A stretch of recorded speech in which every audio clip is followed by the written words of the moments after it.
Beritakanlah firman, siap sedialah baik atau tidak baik waktunya. Shalom, puji Tuhan, oleh berkat Tuhan, kemurahan Tuhan kita berjumpa lagi dalam renungan harian di hari ini. Saya percaya firman Allah itu bermanfaat untuk mengajar, untuk menyatakan kesalahan, untuk memperbaiki kelakuan, dan untuk mendidik orang dalam kebenaran. Karena itu mendengar firman itu sesuatu yang sangat penting bagi pertumbuhan rohani kita. Mengawalinya mari kita berdoa. Kami bersyukur dan memuji nama-Mu ya Allah untuk waktu yang terindah dalam hidup, untuk kami mendengarkan nasihat-Mu, mendengarkan kebenaran firman-Mu. Hamba berdoa Roh-Mu yang kudus, tolonglah kami, urapilah dan berkatilah kami dengan firman-Mu di hari ini. Berfirmanlah ya Allah, karena kami sudah bersedia untuk mendengarkannya. Dalam nama Tuhan kami Yesus Kristus kami berdoa. Amin. Nats firman Allah yang menjadi perenungan kita bersama di hari ini saya ambil dari Injil Matius pasal 5 ayat 13 sampai dengan ayatnya yang ke-16. Secara khusus saya baca ayatnya yang ke-16, firman-Nya berkata demikian. Demikianlah hendaknya terangmu bercahaya di depan orang, supaya mereka melihat perbuatanmu yang baik dan memuliakan Bapamu yang di sorga. Demikian firman-Nya hari ini yang intinya mengajar dan menasihati kita pribadi yang berdampak. Saya percaya kita ditebus dengan darah yang sangat mahal di Bukit Golgota. Salah satu harapannya adalah supaya kita jadi pribadi-pribadi yang berdampak, yang mempengaruhi dunia ini.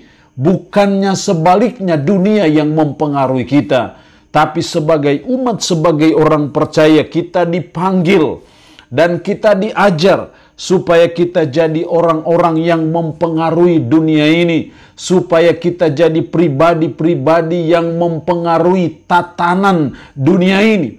Itu yang Tuhan mau dalam hidup kita sebagai umat, sebagai orang percaya. Setidaknya ada dua hal penting yang harus kita buat supaya kita jadi pribadi yang berdampak, yang membawa pengaruh yang positif, yang baik di dalam keluarga, di dalam pekerjaan, di lingkungan masyarakat, di gereja, dimanapun kita berada. Kita selalu berusaha memberi dampak yang baik dan yang positif.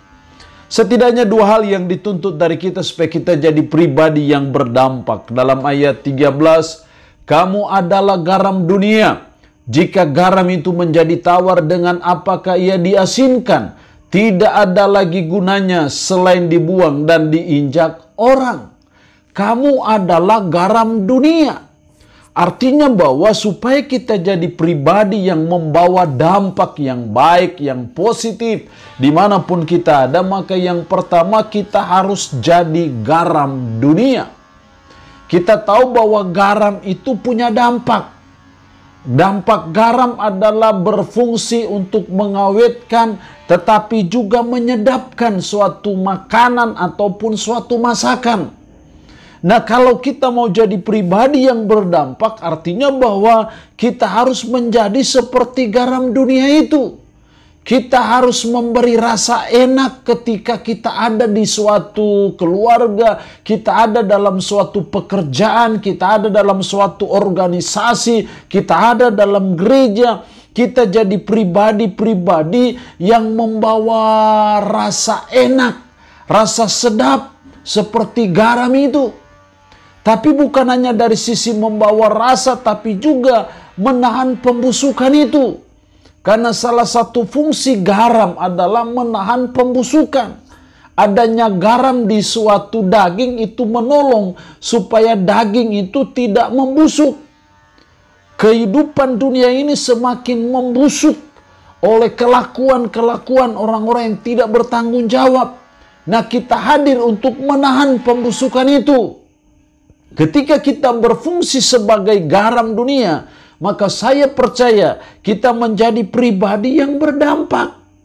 Jangan jadi garam yang menjadi tawar. Karena kalau sudah menjadi tawar tidak mungkin bisa diasinkan. Tidak ada lagi gunanya. Kalau kita tidak membawa dampak seperti garam, tidak ada gunanya. tidak ada artinya hidup kita ini. Jadi mari kita belajar dan terus berusaha supaya kita jadi pribadi-pribadi yang selalu membawa dampak yang positif, dampak yang baik dimanapun kita ada. Karena ketika kita tidak membawa dampak yang baik, maka seperti garam itu yang sudah jadi tawar tidak ada gunanya. Tinggal dibuang dan diinjak-injak orang.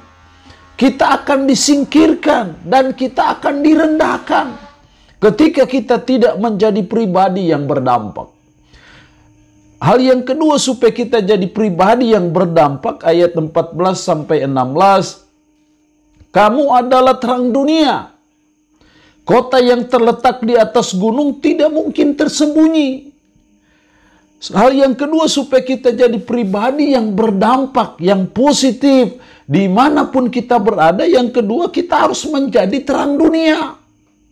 Kota yang terletak di atas gunung tidak mungkin tersembunyi. Artinya bahwa kita itu seperti kota yang ada di atas gunung. Tidak mungkin tersembunyi. Artinya orang akan selalu melihat kita, melihat kehidupan kita, melihat kelakuan kita, melihat tutur kata kita. Karena itu harus jadi terang. Lagi pula orang tidak menyalakan pelita lalu meletakkannya di bawah gantang, melainkan di atas kaki dian sehingga menerangi semua orang di dalam rumah itu. Itulah esensinya hidup kita, anak-anak terang. Yang dia sudah tebus dengan darah yang mahal di bukit Golgota. Saudara dan saya digambarkan seperti pelita yang diletakkan di atas kaki dian, bukan di bawah gantang. Artinya selalu dilihat orang, selalu diamat-amati orang, selalu dinilai orang. Karena itu kita belajar supaya kita berfungsi seperti terang, yaitu menuntun perjalanan, menerangi kegelapan supaya bisa tiba di tempat tujuan. Terang juga berfungsi sebagai penunjuk jalan, arah. Kita sebagai anak-anak terang harus menjadi penunjuk jalan yang baik, yang benar, dimanapun kita berada. Sehingga ketika kita ada di dalam kegelapan, yang gelap itu berubah jadi terang. Orang yang selama ini tinggal hidup di dalam kegelapan berpindah dalam terang karena hadirnya kita sebagai anak-anak terang. Sehingga kita menerangi dunia, menerangi kehidupan yang gelap. Hadirnya saudara dan saya harus jadi penunjuk arah. Ayat 16, demikianlah hendaknya terangmu bercahaya di depan orang, supaya mereka melihat perbuatanmu yang baik dan memuliakan Bapamu yang di surga. Kalau kita berfungsi sebagai terang dengan cara kita berbuat hal-hal yang baik, kita jadi contoh teladan dalam hal-hal kebajikan, maka itu akan memuliakan Bapa kita di surga. Karena kita jadi pribadi yang berdampak. Ingat saudara dan saya adalah terang. Ketika kita percaya beriman kepada Kristus, kita berpindah dari kegelapan kepada terang. Karena itu sudah sepatutnya dan selayaknya kita berfungsi sebagai terang dunia ini, menerangi kegelapan. Di mana kehidupan dalam dosa, kita memberikan contoh bagaimana suatu kehidupan yang baik, yang benar, dan yang berkenan kepada Tuhan. Maka saya percaya kita menjadi pribadi yang berdampak. Dan kalau kita menjadi pribadi yang berdampak, yang positif, yang baik dimanapun kita berada, itu memuliakan Bapa kita di sorga. Allah yang punya firman ini memberkati kita dengan firman-Nya hari ini. Amin. Mari kita berdoa. Puji syukur untuk kebenaran firman-Mu hari ini, yang mengajar dan menasihati kami pribadi yang berdampak. Tolong kami ya Tuhan supaya kami jadi pribadi-pribadi yang berdampak, yang positif, berdampak yang baik dimanapun kami ada. Karena itu ajar kami supaya kami menjadi garam dunia, ajar kami supaya kami menjadi terang dunia.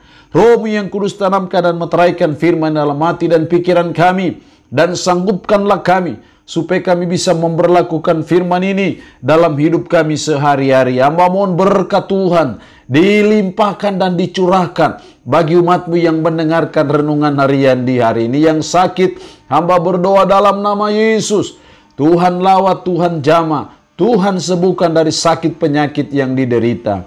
Terpujilah nama-Mu ya Allah. Dalam nama Tuhan Yesus Kristus kami berdoa. Amin. Shalom. Tuhan Yesus memberkati kita dengan firman-Nya di hari ini.